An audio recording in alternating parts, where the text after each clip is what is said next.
Today, we have cancellation news for a Carnival cruise ship that was slated to head to the Bahamas. Also, we're going to talk about Puerto Vallarta. They recently saw a hurricane, but they say they're ready to go for cruising. There's a new tropical storm on the loose. Her name's Larry, or his name's Larry. We'll talk about it up next.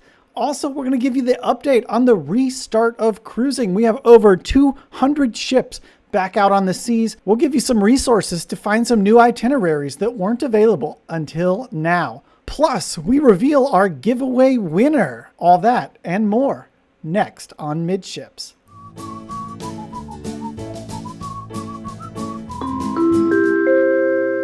Hey, welcome to the Midships YouTube channel. I'm your Captain Corey. Today we have tons of cruise news to go over, but we're going to start with a story that we talked about last week, and that is Hurricane Ida and the port of New Orleans. We're going to start with an article here from cruisehive.com written by Emery Thacker. Carnival Cruise Line cancels first return sailing from New Orleans. With the state of Louisiana impacted by Hurricane Ida, including New Orleans, Carnival Cruise Line has canceled its first return sailing out of the port of New Orleans on September 5th. Carnival Cruise Line has recently informed guests booked on the first return sailing from New Orleans that their September cruise is canceled. The city was impacted by Hurricane Ida, which swept through the state last week and damaged the power grid. As we talked about last week on Midships, we mentioned that we'd be keeping an eye out on the port of New Orleans to see what the response and the implications of Hurricane Ida would be. And indeed, now we have our first cancellation coming out of this area. I want to quickly show you the Port of New Orleans webpage here to give you a little bit more of an idea why and what's going on. So from portnola.com, an update for Wednesday, September 1st. Port New Orleans crews are assessing and have begun cleanup of Hurricane Ida's impacts. Initial reports indicate no major damage to the facilities. They are coordinating with navigation partners as well as local and state officials so they can resume operations safely and as quickly as possible.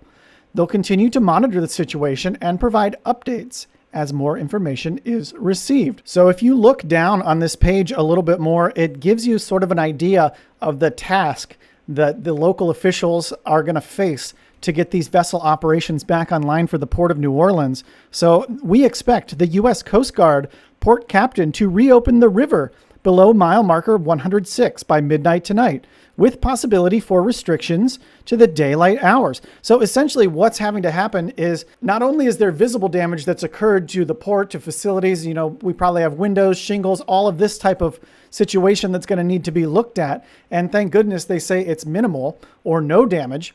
However, you don't know what's in the water, in the river. We've got cruise ships, we've got major cargo ships in and out of this port. They all have a draft under the water, and you don't want these ships to be running across some type of hidden thing that is now submerged in the river that wasn't there before. So they're going to have to survey all of this river here just to be sure that there's depth and room to safely navigate these vessels. So let's hop back into the article here. Carnival said in a letter, "Our Fleet Operations Center in Miami has been in close contact with the Port Authority officials in New Orleans, who conducted a port storm assessment. They have informed us that the channel leading to the cruise terminal is still closed and the city is currently under emergency management. The cruise line has apologized to guests for the cancellation, and it comes after the Category 4 hurricane hit the city last week, causing damage. More than 1 million homes and businesses have been left without power since Sunday, and the Louisiana governor has asked residents not to return to the state until told it is safe to do so." Carnival Glory's first return cruise from New Orleans was scheduled to depart on September 5th on a 7-day voyage, including stops at Bimini, Freeport, and Nassau, all in the Bahamas. The ship was then set to return to port on Sunday, September 12th. So unfortunately, we are seeing cancellations as a result of this storm. We'll keep our fingers crossed that Port of New Orleans can reopen as soon as possible, because likely there's another cruise stacked up to be boarded on September 12th, and we just want to keep an eye and monitor this situation further. Now, while we're talking about weather and storms, let's talk about a port that just saw another hurricane, and that's Puerto Vallarta. From travelpulse.com, Puerto Vallarta ready to host visitors following Hurricane Nora by Patrick Clark. Puerto Vallarta remains open for business in the wake of Hurricane Nora this past weekend. According to the local tourism board, state and municipal authorities, as well as the National Guard, Civil Protection, and other organizations are currently focused on the cleanup, restoration, and community support efforts in areas impacted by Nora. Nonetheless, the local airport, hotels and resorts, and tour companies continue to operate normally while maintaining strict health and safety protocols amid the ongoing pandemic. Local restaurants remain open with limited capacity set at 50% and mandatory closure at midnight. On Wednesday, Puerto Vallarta will host its second cruise ship of the year when Carnival's Panorama docks at a 70% capacity. So the Carnival Panorama making yet another appearance in Midships. It's becoming a thing to talk about the Panorama around here. I don't know what's going on, but I'm sure she's not out of the news yet because she still has not had the propulsion issues addressed publicly. So we don't know if that's an ongoing issue or if that's something that is just we've moved beyond and Carnival's not even going to acknowledge that it happened. But while we're talking about weather events, we've got one more thing to kind of keep our eye on here in the coming, not this week, but into next week. And this is from the Orlando Sentinel. Tropical Storm Larry forms with projections of becoming a major hurricane by Joe Mario Pedersen. And you can see the weather map here. Off the western coast of Africa, we have this tropical depression that formed, and now it is actually a named storm, and that storm is Tropical Storm Larry, which is kind of a funny name for a storm, very comical thing to say, but let's read on. Tropical Storm Larry formed Wednesday morning in the eastern Atlantic and is chugging westward around 20 miles an hour, on path to become a major hurricane. The 12th named storm of the year has maximum sustained winds of 45 miles an hour, but is expected to become a hurricane by Thursday afternoon. By Saturday, rapid intensification is forecast. Larry could be pushing for a Category 3 with strength of 120 miles per hour winds due to warm sea surface temperatures and low wind shear, and Larry's tightly formed core. So you can see here, this is the map of the current disturbances here out in the Atlantic area. We have Larry, which could continue west and take a similar path to what Ida has just cut, or it could do what Kate up here has done and sort of just turn to the north and become a big nothing burger. So we're going to have to keep an eye on Larry as we move into next week. So speaking of next week, Midships is going to be on the road. We are going to Viva Las Vegas. So you're going to see a little bit of a difference in our broadcast. We're going to hopefully bring you some sights and sounds of the Las Vegas Strip. So you have a little bit of stuff to disturb you. To look at in the background of the broadcast. So we may have a little bit shorter episodes next week, but I am still planning to go for our daily shows. Well, let's keep talking about the cruise restart. In an article from cruiseindustrynews.com, over 200 cruise ships to sail in September. The cruise industry's restart in September will see over 200 ships sail with passengers aboard, according to the 2021 edition of Ships in Service report. With an expected 205 ships in service, it represents approximately 50% of the global ocean-going cruise fleet. The big news for September is the continued reintroduction of megaships sailing from U.S. ports, including the Oasis of the Seas, MSC's Divina, which Midships will be on in 30 days, heck yes, and the Disney Fantasy from Port Canaveral. Royal Caribbean International will be the biggest operator by capacity in September, followed by MSC Cruises, then Carnival Cruise Line. Other key ships starting operations include Carnival Glory, Pride, and Dream, as well as Norwegian's Epic, Getaway, and Breakaway. 2 more Costa ships will join the action in Europe. So how much good news is that? We have even more options available to cruisers. I cannot wait to take you guys on board MSC Divina in just a couple weeks from now. We're going to do a whole lot of content. I've been running some polls on YouTube, so if you're scrolling through your phone and you happen to see a Midships poll, it is your opportunity to steer the way this channel is going to go. And we really appreciate your input. At the end of the day, I do this for you guys. So please, while you're here thinking about it, why don't you go down below, subscribe to this channel, and hit the thumbs up if you just love cruising. Now let's keep talking about this cruise restart by the numbers. So from cruiseindustrynews.com, American cruise restart home ports by the numbers. And so what we're going to do is actually go ahead and scroll through this. This will be available, linked in the description below, as are all the articles that we read on the Midships channel. And so basically this will give you an idea of what ships are sailing out of what ports currently and what ships are expected to come back online in ports.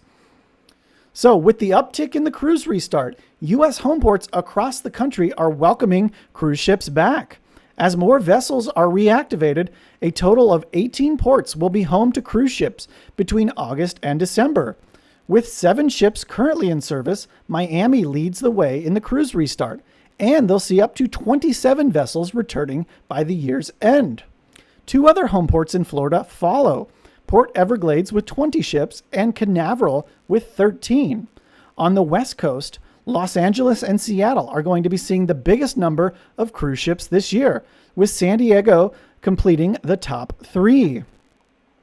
And so let's go ahead. I'll scroll through really quickly so you can go ahead and take a look at these ports, and maybe you have a favorite one or a favorite ship. So you can see the way this works out is you see the name of the port, and the ships that are in bold are currently operating, and then the ships that are not bolded will be coming back online. And you're going to see some duplicates, like for instance, the MSC Divina. She is going to not only operate in Miami, but she will also operate out of Port Canaveral. So just keep an eye out for things like this. I'll scroll through here slowly so you can see a lot of these ships. We have Odyssey of the Seas, Celebrity Edge here in Port Everglades.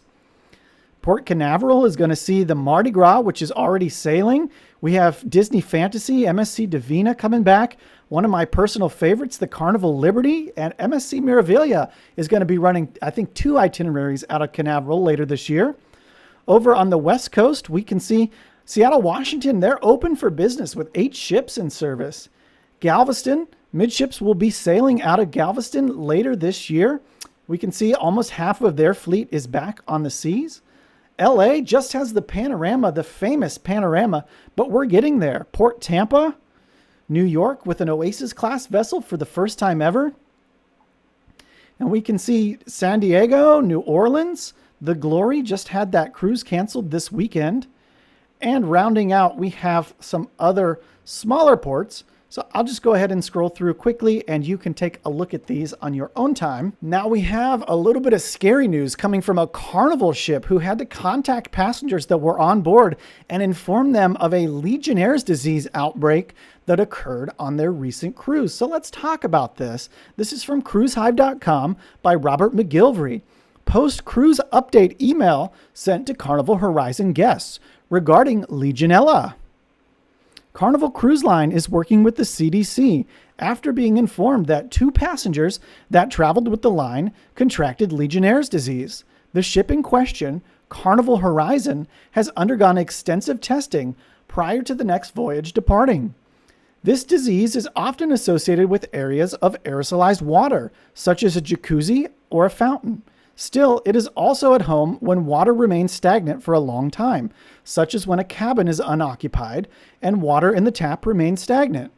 The cruise line did not divulge whether or not the cases did originate on board. So I am not a medical doctor, nor do I play one on YouTube, but I am going to read you from the Mayo Clinic what Legionnaires' disease is, so you can have a little better understanding of what these passengers may be going through. So Legionnaires' disease is a severe form of pneumonia, lung inflammation, usually caused by an infection. It's caused by a bacterium known as Legionella.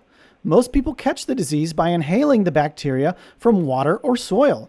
Older adults, smokers, and people with a weakened immune system are particularly susceptible to the disease. So we here at Midships wish the best health and a speedy recovery to those who sailed on board the Carnival Horizon and have been in contact with this Legionella. It just goes to show that no matter how safe you try to be, something is always going to slip through the cracks anywhere you are in life. And unfortunately, we're seeing this. It sounds like so far it's only 2 people. So it seems like maybe this is going to be just a very small bump, and hopefully we just have a speedy recovery for these individuals. Now, before we reveal the giveaway winner, we're going to go over one more story, and that is about cruise lines meeting or exceeding current CDC guidelines. So from cruiseradio.net by Bruce Parkinson, cruise lines are already meeting or exceeding new CDC guidelines. Creating a safe as possible onboard environment is not just desirable for cruise lines, it's essential for the industry's survival. So it's not too surprising that many of the updated instructions that came this week from the CDC are already in place or have been exceeded. And we have a quote here. The cruise lines are already doing most of these items, if not all, a cruise line operations source told industry publication Seatrade Cruise News. On August 20th, the CDC updated its technical instructions and cruise ship COVID-19 operations manual based on rising cases due to the Delta variant. And if you're a Midships subscriber, you already had this information. The updated guidance recommends that people who have not been fully vaccinated avoid traveling on cruise ships. It also suggests that anyone at high risk of serious complications from COVID also avoid cruising, whether or not they've received the vaccine. Other new guidance includes those who choose to cruise should be tested 1 to 3 days before their trip and 3 to 5 days after their trip, regardless of their vaccine status. They say passengers who are not fully vaccinated and cruise should self-quarantine for 7 days after cruise travel, even if they test negative. If they choose not to test, they should self-quarantine for 10 days after cruise travel. And now this sounds like it would kind of clash with the regulations that say you have to be vaccinated. However, there are some carve-outs for people who are under 12 years old and for people with a medical reason not to be vaccinated. So that clause is specifically for those individuals. Guests on cruise ships are advised to wear a mask covering their nose and mouth when in shared spaces. Now for the moment you've all been waiting for. We are going to reveal our giveaway winner that's going to receive these 3 cruise swag prizes. If you just can't wait to get your hands on any of these prizes, there are links in the description below. They'll take you directly to Amazon, and we also have links from our previous giveaways. Don't forget, the giveaways are to celebrate our cruise on MSC Divina on September 30th, and we are running them weekly beginning on Friday. So make sure you're subscribed to the channel so you don't miss this week's giveaway. Okay, so it's the moment we've all been waiting for. It is now officially noon on September 1st, and the contest is now closed. So we're going to select a contest winner here for our second cruise swag giveaway. Let's head over into the contest video, and we'll go ahead and copy the link to the video. We're going to go into our favorite random YouTube video picker, and we'll fetch all the comments. So that's loading up. It looks like not a very strong competition. Looks like we didn't get a ton of entrants here, so hopefully you have a pretty good chance of winning. Let's pick a winner. All right, and congratulations, Anne-Marie Thornton. It looks like you love on your previous cruise Coke or water because of the kiddos. So once again, congratulations to Anne-Marie. Also, don't forget to get subscribed to the channel because this Friday, September 3rd, we begin our 3rd cruise swag giveaway. You don't want to miss that. We're going to have some really cool items. I think we're going to do the unboxing here in the next day or so. Thanks so much for tuning in to the Midships channel today. Until next time, we'll see you on the Midships.